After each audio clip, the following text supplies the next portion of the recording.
Hi everyone, I'm Gayan Abeynayake, ESR2 of InnoDC project from Cardiff University. My research topic is DC collection systems for offshore wind power plants. I'm particularly looking at the component level and collection system level reliability aspects. In this video, I'm going to discuss the procedure to analyze reliability of a radially connected offshore wind collection system and the developed tool in Julia platform, particularly including the reliabilities of inter-array cable networks and its importance. This is the content of the presentation. The quick question addressed here is, what is the requirement to observe the reliability of an offshore collection network? And moving from component level to the collection system level reliability, the objective here is to identify different reliability states of a radially connected offshore collection system. Then I'll discuss the methodology used for this reliability analysis, and next I'll demonstrate the model developed in Julia platform and some key features of it. We'll go a tour for the model developed later, and also the method is verified with few test cases, and finally some future work is also discussed here. We all know that offshore wind energy is considered to be a very promising clean energy source. With the increasing of wind farm size, the use of classical analytical reliability evaluation techniques to solve reliability problem becomes computationally inefficient.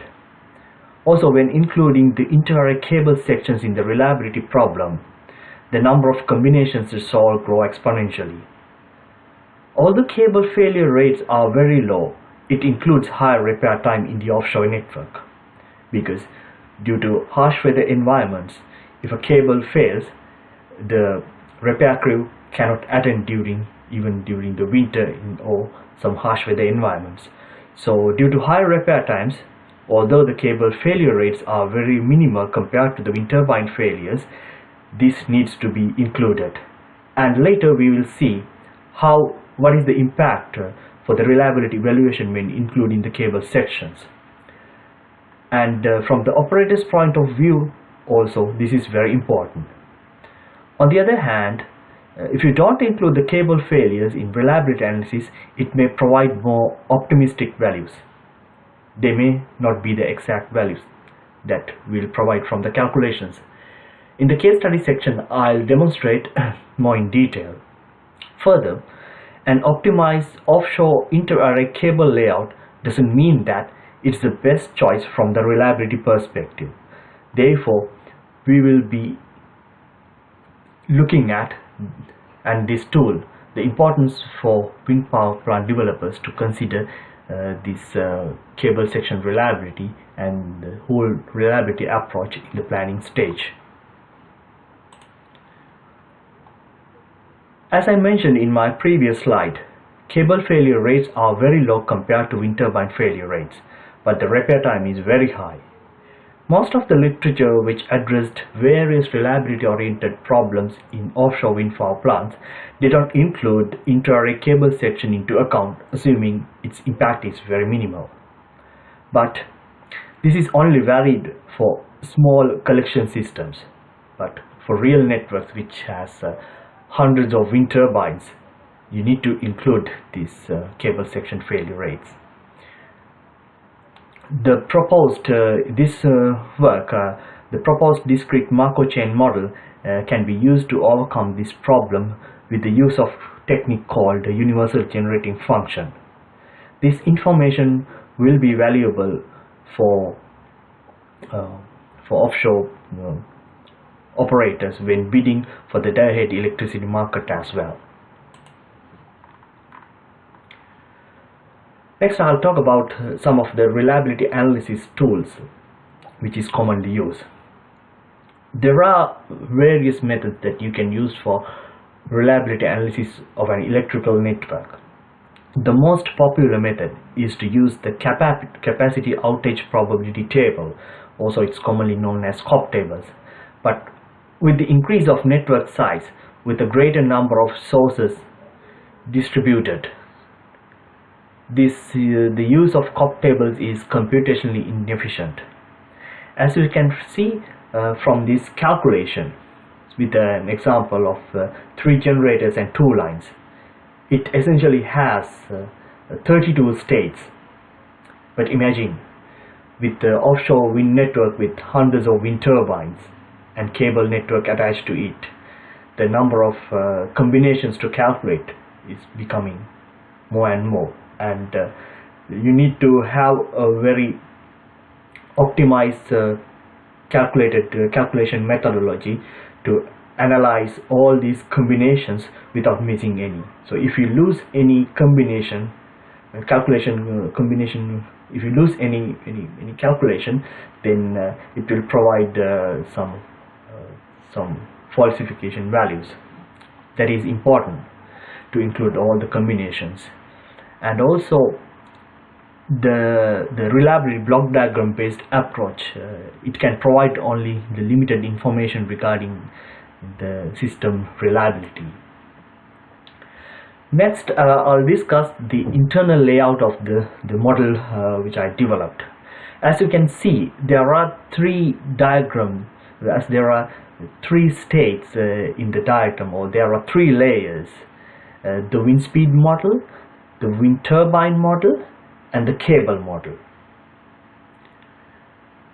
Due to intermittent nature of wind, it doesn't remain at one particular wind speed, or it doesn't remain at certain the rated wind speed. So with a certain wind speed, it has a probability to remain at certain wind speed. So if there are n number of wind speeds, that means that there are n states of the wind farm, which each has a probability being in particular wind speed. For each system state, all the components can fail with a certain probability. Therefore, in a radial network with a k number of wind turbines, it has k number of cable sections. For example, this feeder has 4 wind turbines and it has 4 number of cable sections attached to it. So when you include the cable sections into the reliability problem, then it becomes double. For example, if there are k number of wind turbines, then it has k number of cable sections, and the number of combinations to be analyzed is 2 to the power 2k. So we can see that the problem size is increasing. And say if we have 4 wind turbines, as I mentioned previously, with 4 cable sections, there are 2 to the power 8 combinations we need to analyze. So for example, we can analyze the probability of failing this wind turbine, probability of failing these 2 wind turbines, and what is the probability of failing this wind turbine and this cable section, and what is the probability of failing this cable section, this cable section, and this cable section. At the same time, maybe the probability of occurring this incident may be very low, but we need to analyze to capture the exact value. So we can see that for 4 number of wind turbines, there are 256 combinations to calculate. When we have a larger network, sometimes it is the capturing of all the states is very difficult if you use a reliability block diagram or the COP table. So the technique called universal generating function we can use to identify all the important states without having much computational burden. And in this slide, I'm going to talk about the methodology, whole network approach, the methodology I have used. First, need to calculate the wind turbine power output for a given wind speed data. And then calculation of optimal number of clusters, because you can't analyze all the wind speeds. Then clustering is very important in this discrete Markov chain analysis, and you can use some kind of clustering algorithm. In here I use a jigs clustering algorithm. If you want to analyze 2 wind farms which has 2-dimensional Wind data, you can use two-dimensional clustering techniques like k-means clustering or fuzzy c-means clustering. But here, if we are analyzing only one-speed data, we can use single-dimensional clustering algorithms like Jenks method, which is based on minimum Euclidean distance for the clustering center with certain particular wind speed data. And then we'll calculate the power output transitions between each state, and then add component failure and repair rates for each wind turbine and cable section to the model. And then we will define the network.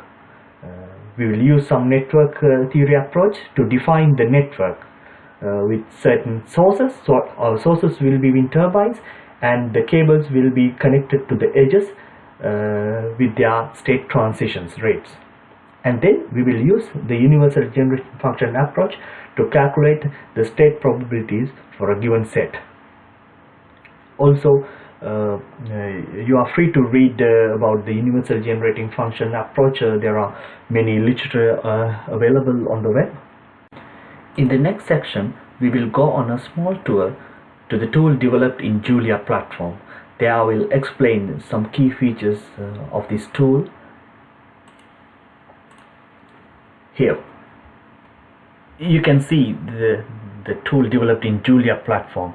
So this is you use the integrated development environment called Atom to write the code in Julia language, and I have imported two different packages called Unitful and Multi-State System package.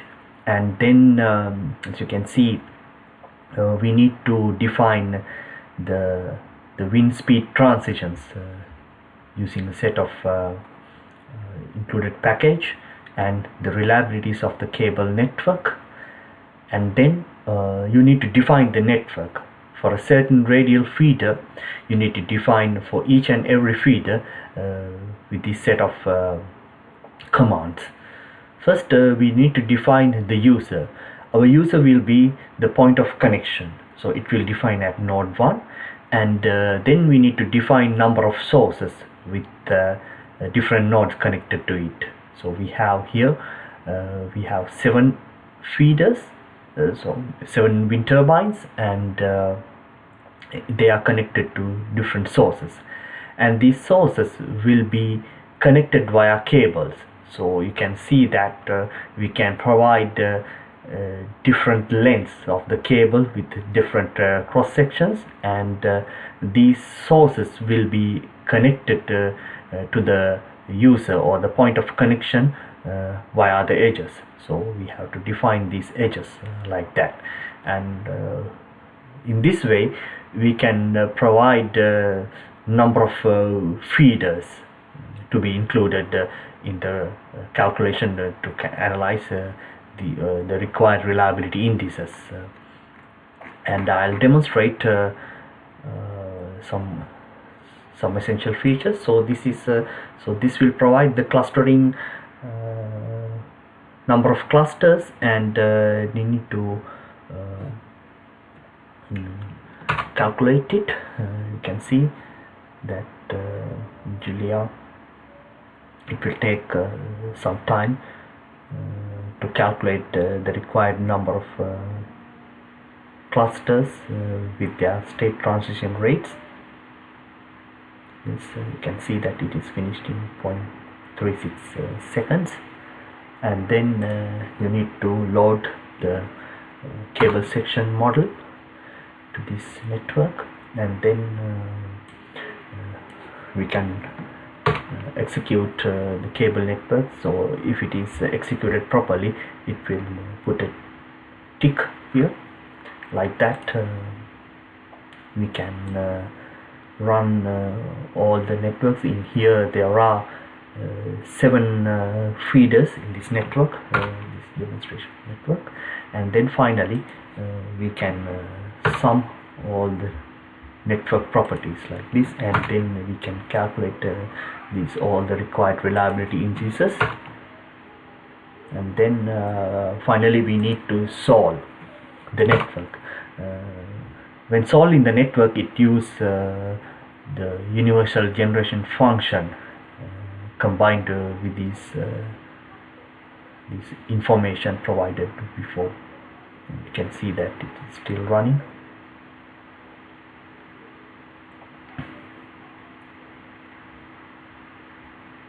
That may take some time, and all the values will be given in the workspace, so we can check the calculated reliability indices in the workspace.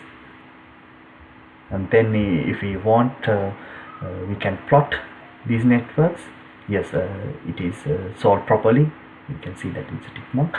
And then how we can check these reliability indices. I have the network and I have users. This is how I defined it, and we can see we can calculate the expected energy not supplied. And also there is a new indices, it's not actually new, which is used for reliability calculation of offshore wind farm. It is called the generation ratio availability, which I will explain in detail in the next section. There are numbers we can check, like so there are 101 elements in the generation ratio availability. Later I will discuss in the reliability evaluation indices in the section. Alright, so this is the tool developed in Julia. In this case study section, I'll demonstrate the effectiveness of the use of cable section reliability in the reliability evaluation of offshore wind collection systems. As you can see here, there are 3 cable networks, but with the same number of wind turbines will be analyzed here.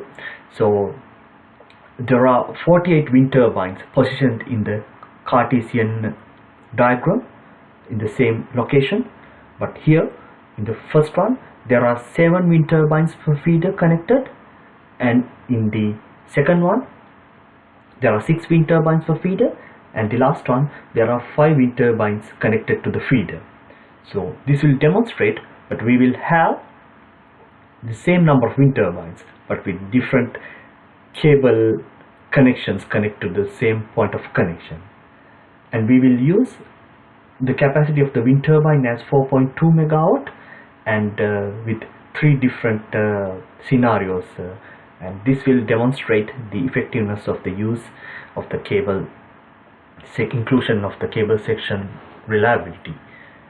And we will use the same approach which I presented in the Julia tool, and use the same methodology to analyze all these scenarios. And these are the results that we obtained for these case studies. We can see that in the case A, first we'll talk about the energy not served for 3 different scenarios. When we include the cable section reliability, we can see that for case study has the highest energy not served supplied in megawatt hours, whereas for KC has the lowest number of energy not served supplied. But even without the cable system, we can see that it provides the lowest value of energy not served supplied. This essentially implies that without the cable network, it provides a lower number of energy not served supplied, which is kind of a optimistic figure compared to the inclusion, the cases which include the cable section network. But what is the reason for the lower number of for the lower value for energy not supplied in the case study C? The reason is, when we increase the cable length, then the probability of failing of the feeder length is increasing. So for example, if the cable, the probability of failing this cable and this cable, if they have the same length, probability of failing this and this cable section and this cable section is the same. However, so this cable length is short, but if it is failed, the entire string will not be able to supply the energy. So say for these three case studies, if they have the same length, then the probability of losing the energy is minimal in the with a network which has 5 wind turbines connected to it, compared to the 7 wind turbines connected to the same feeder. Then that is the reason which for when we increase the number of wind turbines connected to the feeder, then it shows a higher energy not supplied value. Another important reliability index which uses to analyze the reliability of an offshore network is the term called generation ratio availability, or GRA. In simple terms, it is defined as the probability that no less than a certain ratio of wind power can be transferred to the point of connection through the electrical network. This index originally proposed by researchers from Aalborg University, Denmark in 2007. We can observe that the probability of providing more than 80%, here I use the GRC criterion as the 80%, here more than 80% of generated wind power to the point of connection is increasing when we have shorter cable lengths. However, similar to expected energy not served values without the cable system scenario, here also for GRA without the cable system scenario, it shows 100%, which is an optimistic figure that compared to the without cable system scenarios. So we can see from these set of case studies the importance of inclusion of cable network in calculating the reliability indices of an offshore network. Also, we can see that in the I have taken these three case studies from a paper which talks about the optimization of cable networks. They concluded that the optimized cable network is the best option from the optimization problem is to use 6 wind turbines per feeder. Here also we can see that from when we use 6 wind turbines per feeder or 5 wind turbines feeder, it has a less different compared to when we have 7 wind turbines per feeder. So that also shows that when you optimize the cable network, that essentially shows that for a radial network, it is also from the reliability perspective, you can use either 5 wind turbines or 6 wind turbines per feeder. That has a very lower difference. Next, this graph shows the different state probabilities of the analyzed network with different power output levels. As you can see in the zoom graph to the right, some calculated probabilities are very much lower in the without network cable section. For example, the power output level corresponding to 283, we can see that the no cable section scenario is very much it's invisible, actually there is a value, but it is very much lower in the no cable section scenario. But if we see this with the inclusion of cable sections, there are some realistic numbers which is included. And finally, these are some set of conclusions. The proposed method includes reliabilities of cable section which has high repair time, and we have demonstrated that the importance of inclusion of cable network in the reliability analysis of cables, analysis of offshore wind power plants. And next I'm planning to extend this case study for a real offshore wind farm. Specifically, I wanted to acknowledge Dr. Tom Van Acker for his valuable suggestions and his support in developing this tool. And thank you for your attention. And if you have any questions, please feel free to contact.